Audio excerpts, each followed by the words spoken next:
Don't let your pride kill you. Get checked out. The Prostate Cancer Society of Manitoba. Cut! Go!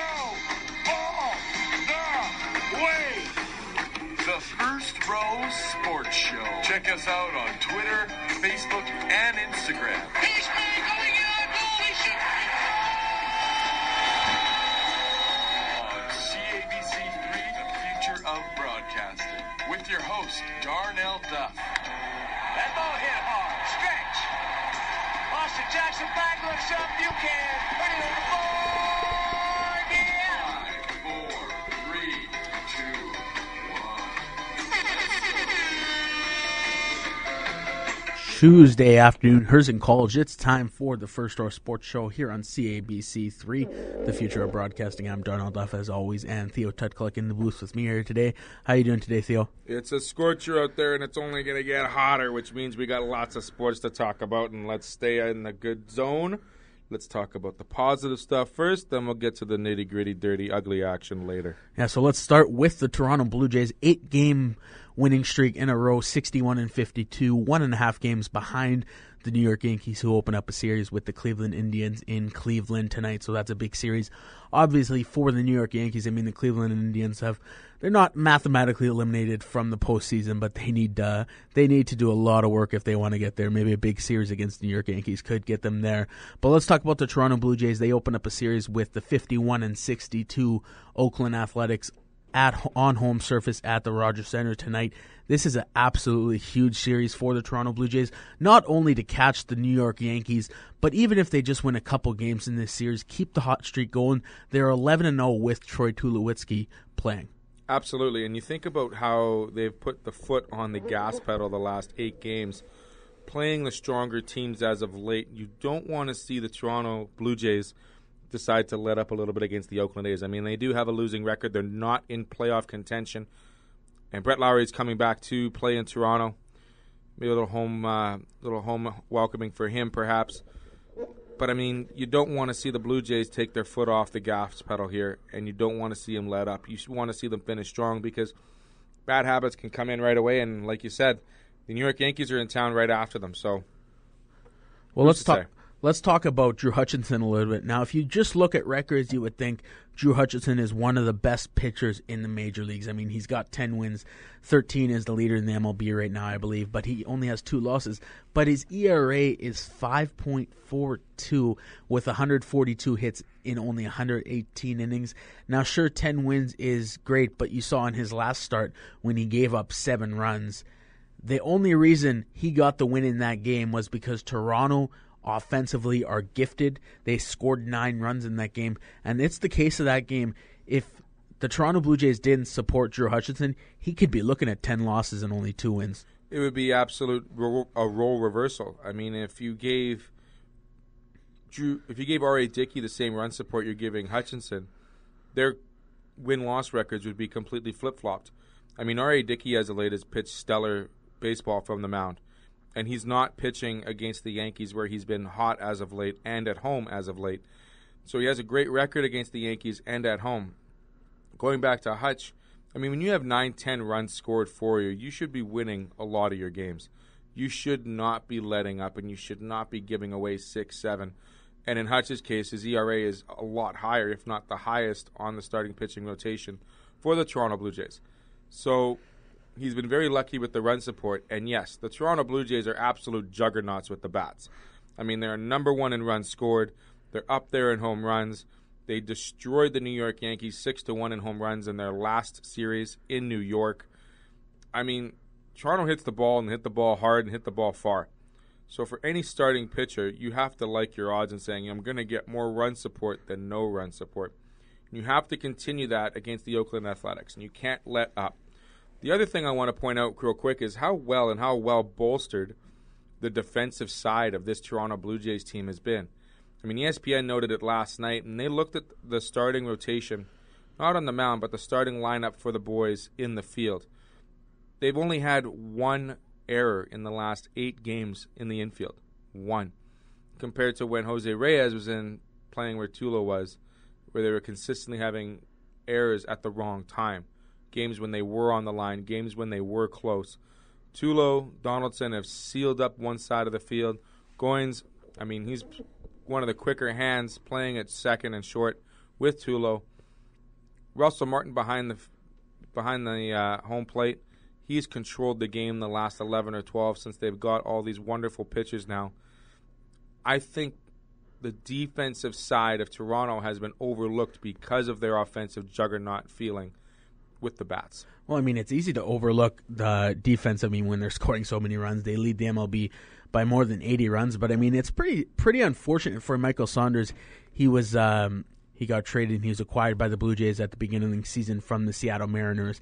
He was injured in a freak accident in spring training. Pretty tragic spring training for the Toronto Blue Jays. Actually, they lost Marcus Stroman, who might be coming back in September. That's going to be big for the Toronto Blue Jays. Not sure what he's going to bring to the team, but you have to imagine it would be something.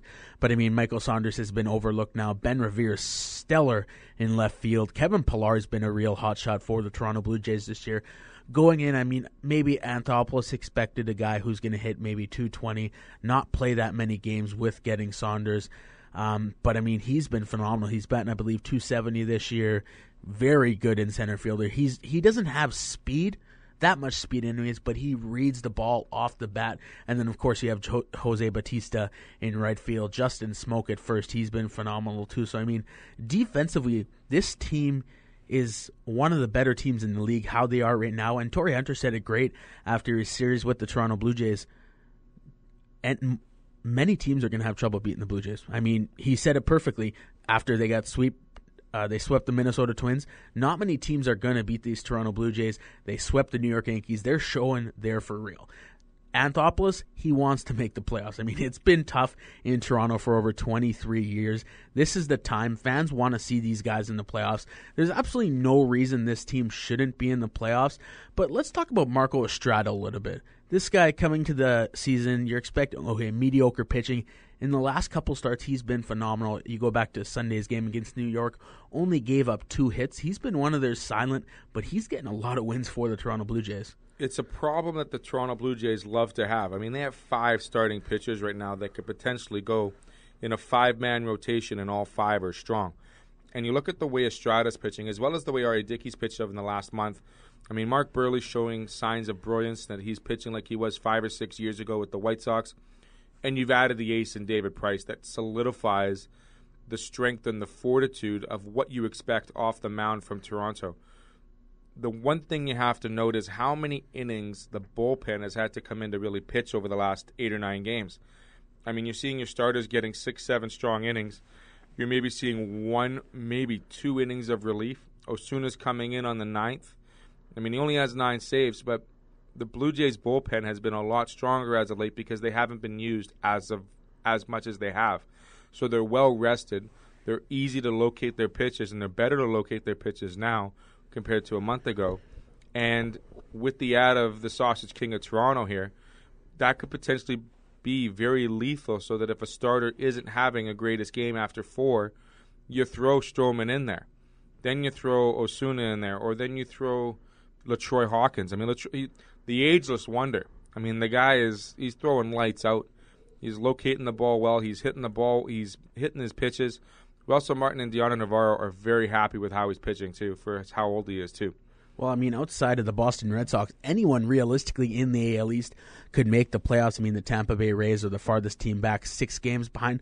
But let's switch divisions a little bit. Let's talk about the NL West, or not the NL West, rather, the NL Central, with the St. Louis Cardinals leading that division by 5 games with a 71-40 record. So, I mean, they're 31 games over 500, only a 5-game lead on the Pittsburgh Pirates, who are 65-44, and not far behind the Chicago Cubs with a 62-48 record. This is slowly one of the better teams in the Major League Baseball. And I mean, any team of those 3 teams, outside maybe Chicago, I don't know if they're ready to quite get to that point. But I mean, I think Pittsburgh or St. Louis could be chances of winning the World Series this year.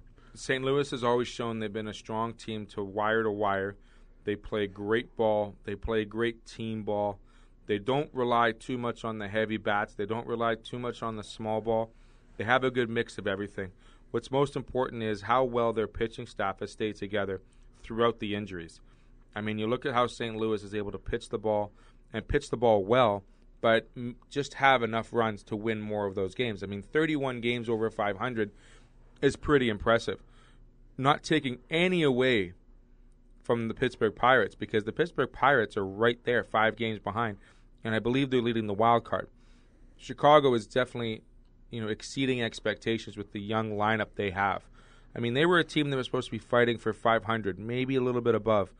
But the fact that they're 14 games above 500, sitting in third in a very dominant central NL position, they may be the lone wolf out, which kind of sucks. I think that says something about Joe Madden. I mean, this guy coached in Tampa Bay for so long, did things that team would have never expected. They got John Lester. So, I mean, Chicago does have a pretty good core of players, but I mean, I think they need a couple of years to get to that stardom. And anyways, the Toronto Blue Jays and the Oakland Athletics tonight, 7:07 p.m. Eastern. Drew Hutchison and his 10-2 record struggling though, and a 5.2 ERA will go for the Toronto Blue Jays, while Kendall Graveman and his 6-7 with a 3.9 ERA will go to the mound for the Oakland Athletics. After the break, Jim Furyk blows a 4-shot lead after 36 holes at the WGC Bridgestone. Shane Lowry, impressive 7-under after in the final 2 rounds.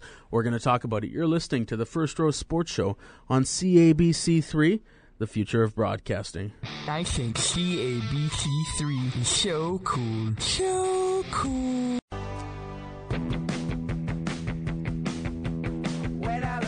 Welcome back to the First Row Sports Show here on CABC3, the future of broadcasting. Darnell+Theo Tutclock. Before the break, we talked about the Toronto Blue Jays. Check out that game, 7:07 Eastern on Sportsnet and Sportsnet 590 The Fan. Let's switch things up a little bit. We'll talk about the PGA Tour Golf. As we all know, the PGA Championship is coming up this week.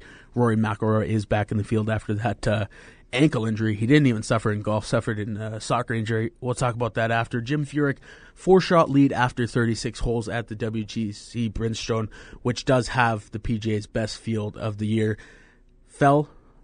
Ended up losing the tournament by 4 strokes. Shane Lowry was stellar on the weekend, going 7-under in his final 36 holes. But I mean, is Jim Furyk, is he a guy that can maybe put 2 or 3 rounds together? But at his age, I mean, we know it's a mental grind and it's a physical grind with these courses being over 7,000 yards these days. Is Jim Furyk's time come and gone, unfortunately? I don't think so. I think what's got to happen is he just has to string 4 rounds together. I mean, 36 holes don't cut it. 54 holes puts you close. But you have to play 72 strong holes. If you look at Lowry's scorecard, all 4 rounds were below par or close to below par. And he finished up extremely strong, as did Bubba Watson in the last round. I mean, both players finished 1 and 2 at the WGC Bridgestone last weekend. And I think what's mostly something that should be noted is the rescue shots that both players took on the final round were unreal. I mean, Bubba had to put the ball way up in the air several times in the rough, from a different fairway. And he's parking it 5-6 feet from the pin, as was Lowry twice, once on the 10th and once on the 16th, I believe, where he parked it within 10 feet on both holes, having a birdie chance on both. And then his long putter was working after around 20 feet. So he was drilling putts. He was making the shots he had to. Well-deserved win for Lowry. His first PGA win, too, I believe. Now, what does that mean for a guy like Shane Lowry going into the PGA Championship? I mean, yes, he had PGA status, but I mean, other than that, he was just sort of another guy. He was playing the week, going to try to make the cut, make some money, make a living. You get a win in the PGA Tour, I mean, you're pretty much almost set for life, especially in this one of the bigger purses in the year. He made just over $1.5 million on this win. What does it mean for him going into this week? I mean, it has to be a confidence booster. Going to a totally different golf course at Whistling Straits, where pretty much if you're not on the fairway, you're in a bunker or a sandy area. We'll talk about those sandy areas after. Long grass. Yeah, so I mean, obviously his confidence, but do you think his game fits a course like Whistling Straits? I haven't watched too much of Lowry's game, but like if you watch a lot of those players last weekend were fortunate to spray a ball left or right. They were able to have some kind of lie. As you mentioned, Whistling Straits won't offer that whatsoever. There's over 1,000 bunkers on this course. Not a tree, but many, many areas of tall grass, ugly shrubs, ugly bush, and those bunkers aren't very nice.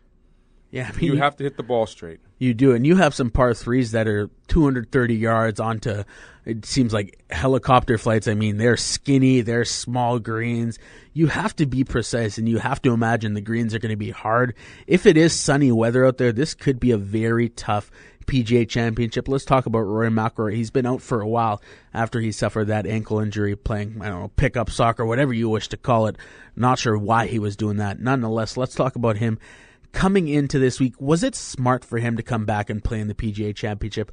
I know he wanted to play in another major, but he has all the money in the world. He's not worrying about that. He has won majors. Was it smart for him to come back this soon? I think Rory McIlroy is going to be the only one that's going to silence the crowd or silence the critics with this. It was his decision to come back. I mean, he clearly stated last night that his ankle is 100% ready to go to play golf. It's not 100% if he wanted to go play soccer again. So here's a guy that's saying, okay, I'm going to push the limits a little bit. But more importantly, I'm interested and I want to come back and play one last major before the season's out. He's won this tournament 2 out of the last 3 years. And he is the winner from last year. So he's defending champion. Now, does that mean anything to Rory McIlroy? I don't know. I think he just misses the game that much and the competition that much. To throw his hat into the ring with these guys that are playing this weekend, I mean, he's going to have a pretty good opportunity to do very well. How long that ankle holds up remains to be seen. Well, I mean, you look at Tiger Woods when he came back off that ankle injury. Now, I know two different bodies. I mean, Rory McIlroy is a dozen years younger than Tiger Woods is. But, I mean, if I was playing and I had that kind of ankle injury, in the back of my head, I would be thinking, every time I swing over, when I'm taking a driver swing, I'd be scared because one wrong swing, one wrong twist, if he's in a bad lie, in the rough, in the bunker, just one bad twist could be, who knows, he could be out for a year, he could be out for longer than that. I think it's a risk. I mean, if he wins the tournament, I'm going to be stupid. Some of the opinions I've been saying all year have been wrong. Tiger Woods, I'm predicting him. I'm going to predict him to win again this week at the PGA Championship. I hope good for Rory McIlroy. He's a phenomenal player. I love the way he plays golf. He putts well. He can hit the ball far. I just don't know if it's a smart decision, but that's just my opinion. I kind of agree with you on that, Darnell, because I don't know if he needed to rush back this soon. I mean, it's not a financial issue. It's more of a morale, missing of the game, wanting to be in competition. And I think that's what he misses most.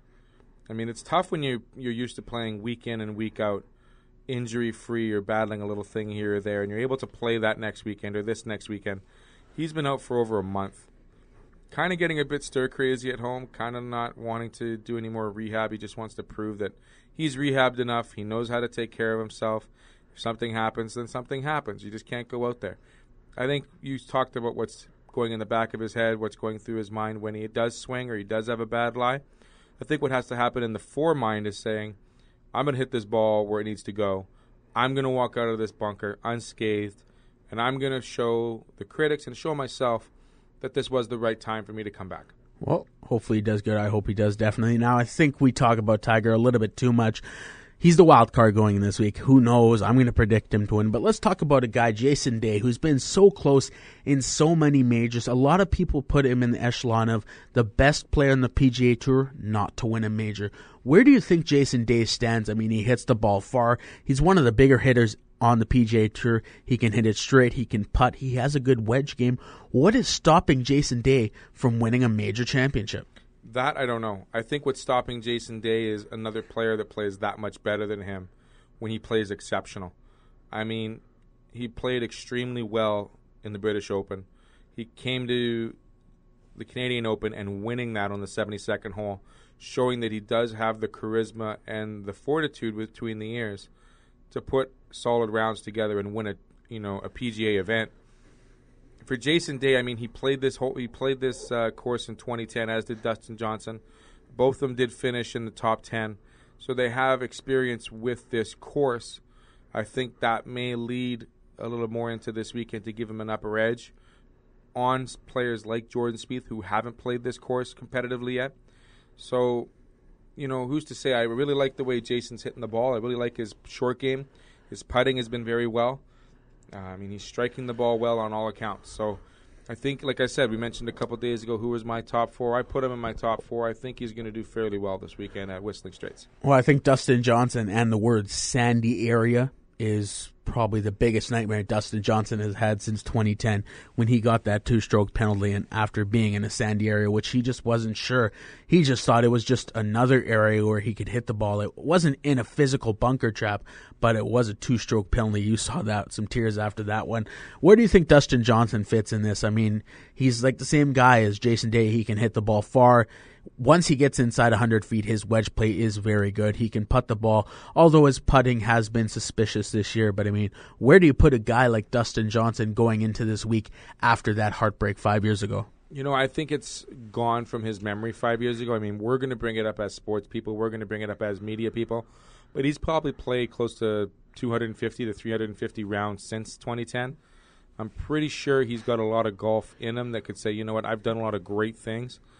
Whether this course is his nemesis, I don't think so. I think it's just going to give him an opportunity to really look at the course from a different angle and say, you know what, I did this in the past, or maybe I've done that in the past.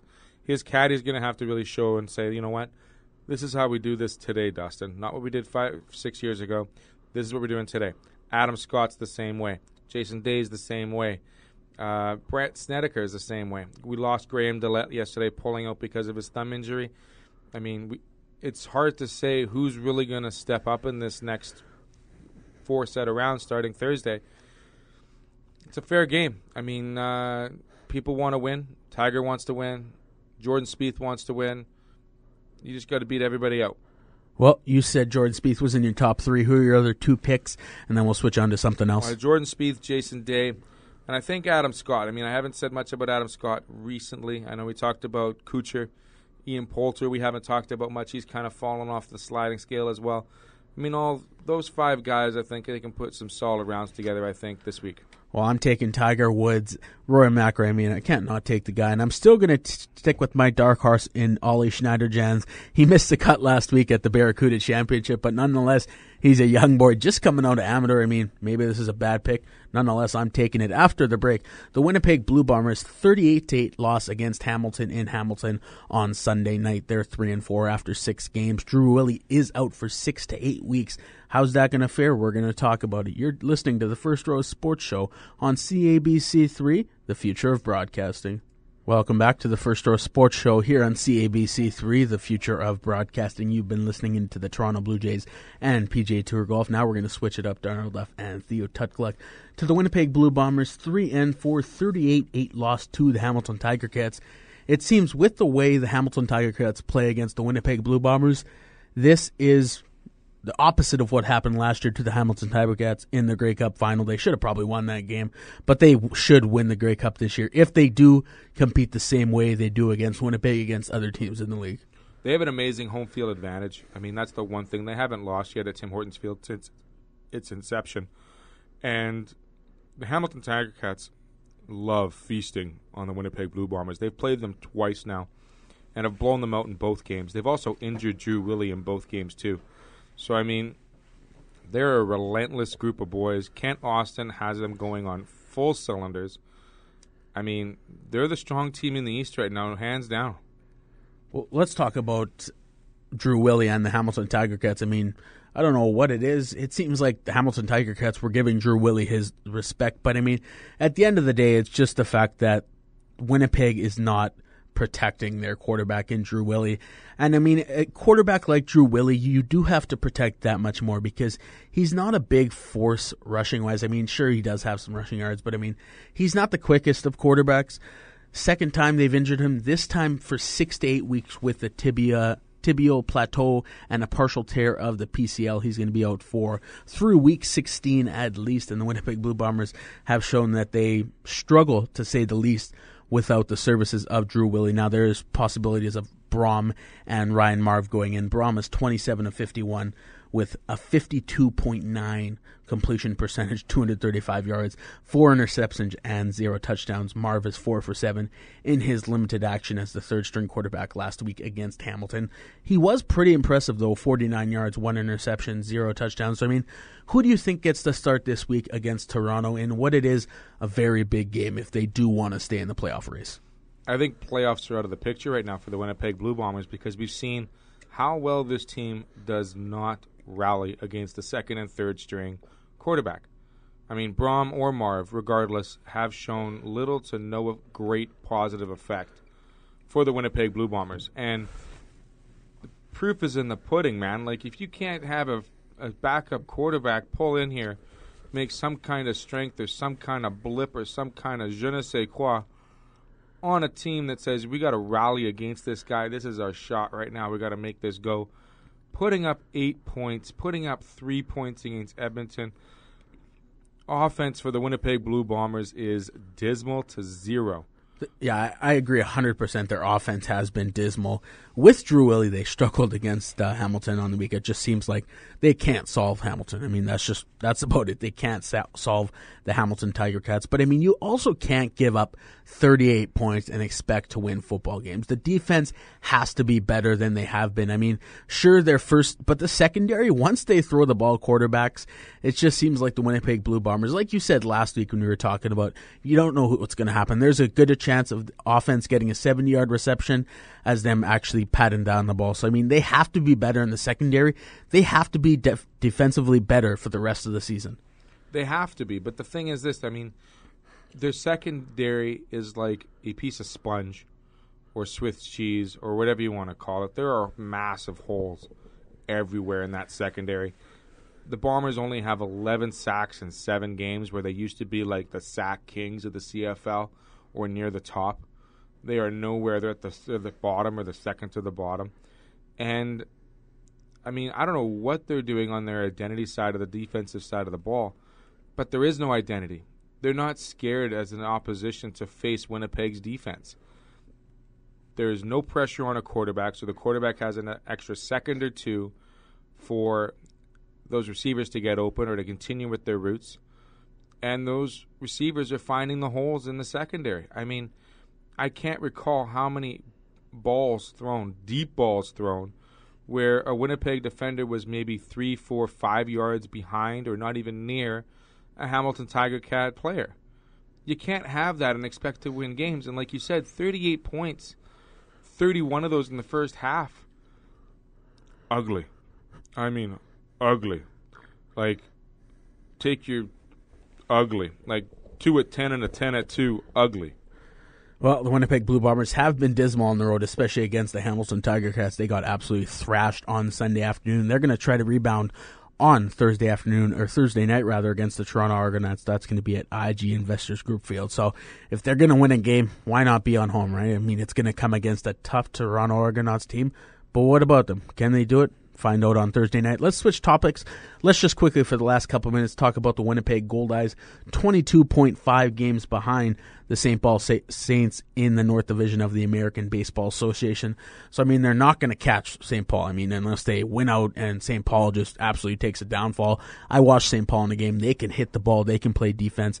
This team has set themselves away from pretty much the rest of the league except for the Sioux City Explorers.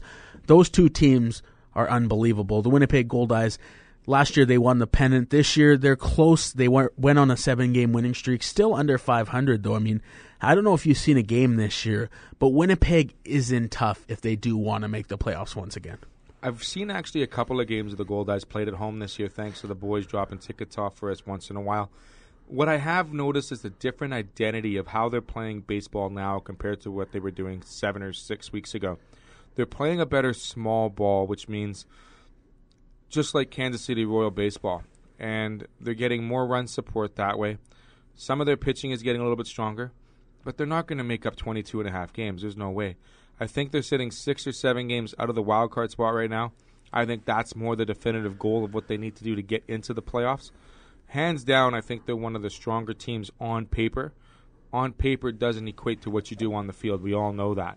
So I think it's going to be a little bit tough for Fournier and his crew to make those Goldeyes get into the playoffs, but I think the wild card is something they can reach. Well, it seems like Rick Fournier, if it's going to be anyone, why not be Rick Fournier, right? Looking for a nice family night at the ballpark, it's pretty cheap. 4 tickets for $40. Get a couple hot dogs, a hamburger, a couple drinks. It's a great night. The Winnipeg Goldeyes play at one of the nicest ballparks in the American Association, downtown Winnipeg. Go tonight. 36 degrees out. QX night tomorrow at the ballpark. It's a great night, like I said. You've been listening to the First Row Sports Show on CABC3, the future of broadcasting. CABC3, the future of broadcasting.